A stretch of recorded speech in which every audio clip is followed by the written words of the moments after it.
ధనస్సు రాశి వారికి తృతీయ స్థానంలో రాహువు, చతుర్థ స్థానంలో శనేశ్వరుడు, సప్తమ స్థానంలో గురువు, దశమ స్థానంలో రవి బుధులు, భాగ్యస్థానంలో శనికేతువులు, లాభస్థానంలో కుజుడు. నూతన కార్యక్రమాలను ప్రారంభించి అనుకూలమైన ఫలితాలను పొందగలుగుతారు. విదేశీ ప్రయత్నాలు, ఉన్నత చదువుల కోసం చేసే ప్రయత్నాలు అనుకూలంగా ఉంటాయి. కార్యానుకూలత మరింతగా పెరుగుతుంది. క్రితం ఉన్నటువంటి స్వల్పమైన ఆటంకాలు, చికాకులు క్రమేణా తొలగిపోతాయి. భాగ్యస్థానంలో శుక్రుడు, కేతుగ్రహ కలయికలు, గురువులు పెద్దవారిచ్చే సలహాలు, సూచనల మేరకు మీరు తీసుకునే నిర్ణయాలలో మంచి మార్పులు ఏర్పడతాయని సూచిస్తున్నది. దైవ ఆధ్యాత్మిక పరమైన అంశాల రీత్యా అనుకూలంగా ఉంటుంది. ప్రభుత్వ సంబంధమైనటువంటి వ్యవహారాలలో అనుకూలమైన మార్పులు ఏర్పడతాయి. పెండింగ్లో ఉన్నటువంటి బిల్స్, రావాల్సినటువంటి రాయితీ ధనము చేతికి అందే అవకాశం గోచరిస్తున్నది. దేవీ నవరాత్రులు ఈ విధంగా విశేషంగా చేసుకోగలిగితే ద్వాదశ రాశుల వారందరికీ కూడా మంచి ఫలితాలు సంప్రాప్తిస్తాయి. ప్రతిరోజు దుర్గాదేవి స్తోత్రాన్ని పఠించండి. అమ్మవారి దేవి మహత్యము, సప్తసతి పారాయణ విశేషంగా చేయగలిగిన లేదా వినగలిగిన మంచి ఫలితాలు సంప్రాప్తిస్తాయి. మీ శక్తి కొలది అమ్మవారిని రాబోయే దసరా నవరాత్రుల సమయంలో విశేషంగా పూజించండి. మంచి ఫలితాలు సంప్రాప్తిస్తాయి. ఉదయాన్నే దీపారాధన, సాయంత్రం దీపారాధన, ధూపము, దీపము, నైవేద్యము, మీకు వచ్చినటువంటి అష్టోత్తరం కావచ్చు లేదా శ్రద్ధతో వింటూ అయినా అమ్మవారికి ఆరవళి కుంకుమతో కుంకుమార్చన, సుమంగళి పసుపుతో అర్చన చెయ్యండి. దీని ద్వారా మంచి ఫలితాలు సంప్రాప్తిస్తాయి. అవకాశం ఉన్నంత మేరకు ఏమాత్రం నిర్లక్ష్యం చేయకుండా అనుకున్న సమయానికి అనుకున్న విధంగా అమ్మవారి పూజలను చెయ్యండి. కొంతమంది పరిస్థితుల రీత్యా కొన్ని సందర్భాలలో ఆలస్యం అవ్వవచ్చు. ట్రాఫిక్ జామ్ కావచ్చు, వాతావరణంలో వచ్చిన మార్పుల వలన అన్ఎక్స్పెక్టెడ్ ఇష్యూస్ అనేవి వస్తాయి. ఈ 9 రోజుల్లోనే వాతావరణంలో ఎన్నో మార్పులు ఏర్పడుతుంటాయి. మధ్యలో 5వ రోజు 6వ రోజు జ్వరం రావడము లేదా ఇంట్లో పిల్లలకి రావటము, మనం చేయగలుగుతున్నాము చేయలేకపోతున్నాము, ఈ రకమైనటువంటి ఆలోచనలన్నీ కూడా మీరు పక్కన ఉంచేసేయండి. ఈ రోజు కుదిరింది ఈ రోజు చేయండి. మరుసటి రోజు మీ వైపు నుంచి తప్పు లేకుండా ప్రయత్నం చేయండి. ఆ విధంగానే నిష్టగా చేయండి.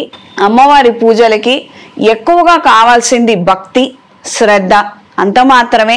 అంటే మనం కొన్ని రోజులు చేయగలుగుతాము, కొన్ని రోజులు చేయలేకపోతాము, ఈ ఆలోచనలు చాలా మందికి ఏర్పడుతూ ఉంటాయి. అంటే పూజ చేయడానికి కూడా ఎన్నో సవాళ్లను, పరీక్షలను అమ్మవారు విసిరే అవకాశం ఉంటుంది. వాటన్నిటికీ తట్టుకొని నిలబడి అమ్మవారి పూజ విధి విధానంగా మనం చేసుకుంటేనే తద్వారా మంచి ఫలితాలు మనకి సంప్రాప్తిస్తాయి. ఆ విధంగా ఆలోచించండి. ఉత్తరుత్తర ఏం జరుగుతుందో, 9 రోజులు పూర్తిగా చేయగలుగుతానో లేదో ఈ ఆలోచనలన్నీ కూడా పక్కన పెట్టేసి మొదట పూజ ప్రారంభించండి. ఆటంకాలు రాకుండా జాగ్రత్తగా 9 రోజులు గడిచిపోవాలి, ఏ లోటు ఏర్పడకూడదని గణపతి పూజతో ప్రారంభించండి. ఎటువంటి ఆటంకాలు వచ్చినప్పటికీ, ఎన్ని ఆటంకాలు వచ్చినప్పటికీ అమ్మవారి పూజను మీరు చక్కగా చేసుకోగలుగుతారు. ఈ 9 రోజుల్లో శరీరం సహకరించిన వారు ఒక పూట భోజనం చేసి మరొక పూట పలహారాన్ని స్వీకరించండి. ఈ 9 రోజుల్లో అవకాశం ఉన్నంత మేరకు ముత్తైదువులను ఇంటికి పిలిచి వాళ్ళకి వస్త్ర సమేతంగా తాంబూలాలను సమర్పించి ఆశీస్సులు పొందండి. సాయంత్రం వేళ ఎరుపు ఒత్తులతో అష్టమూలిక తైలంతో దీపారాధన చేయండి. అష్టమూలిక గుగ్గిలము లేదా దైవికం పొడి లేదా త్రిశూల్ పౌడర్తో అమ్మవారికి విశేషంగా ధూపాన్ని సమర్పించండి. ఈ 9 రోజులు కాస్తంత ఉగ్ర రూపంలో ఉన్నటువంటి దుర్గాదేవిని మనం పూజిస్తున్నాం కాబట్టి ధూపం కూడా కాస్తంత ఘాటుగానే ఉండాలండి. మనము లక్ష్మీదేవి అమ్మవారికి వేసేటువంటి మృదువైనటువంటి సాఫ్ట్ సెంటెడ్ గుగ్గిలాలు, సెంటెడ్ అగరబత్తి కాకుండా కాస్త ఈ 9 రోజులు వేసేటప్పుడు కాస్తంత పొగ ఎక్కువ వచ్చేటట్టు, ఎక్కువగా ఘాటుగా ఉండేటట్టుగా ఆ విధానంగా చూసి మార్పు చేసి ధూపం వేయండి. ఒక్కొక్క అమ్మవారికి కావచ్చు, ఒక్కొక్క పూజ విధానం కావచ్చు, చిన్న చిన్న మార్పులు ఉంటాయి. మనం ఎవరినైతే పూజిస్తున్నామో వాళ్ళ స్వభావం ఎటువంటిది, మనం ఏ తత్వంలో పూజిస్తున్నామో ఆ తత్వానికి సంబంధించినటువంటి విధంగానే మన పూజల్లో కూడా చిన్న చిన్న మార్పులు అనేవి ఏర్పడుతూ ఉంటాయి. అన్ని పూజలు ఒకే విధంగా చేయలేము. కొన్ని మ్యాండేటరీ నియమాలు ఉంటాయి. ఆ విధంగా పాటించి తెలుసుకొని చెయ్యండి. అన్ని విధాల మంచి ఫలితాలు సంప్రాప్తిస్తాయి. ఈ వారం స్త్రీలకు ఉద్యోగ ప్రయత్నాలు అనుకూలంగా ఉంటాయి.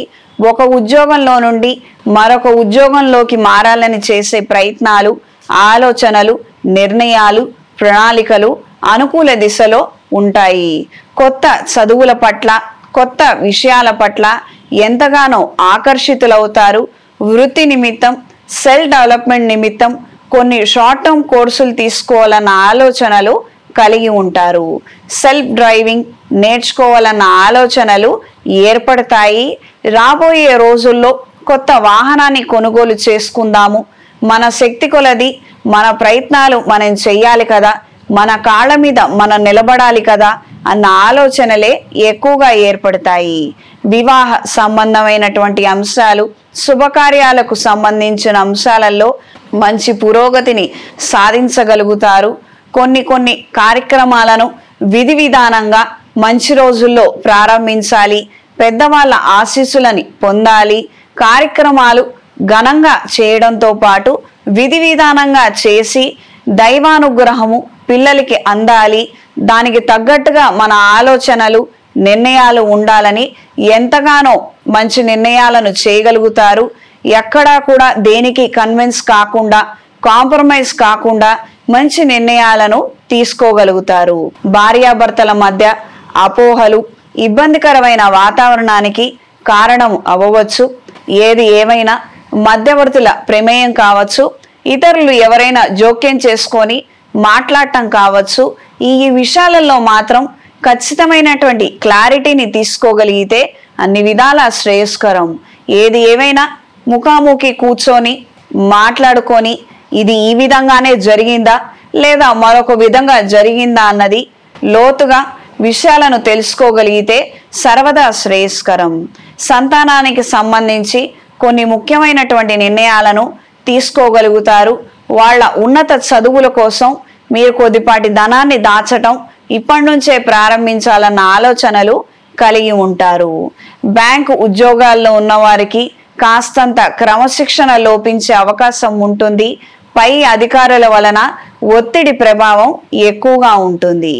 ఈ వారం ధనుస్సు రాశి వారికి కలిసొచ్చే రంగు పసుపు, కలిసొచ్చే దిక్కు తూర్పు, కలిసొచ్చే సంఖ్య 5.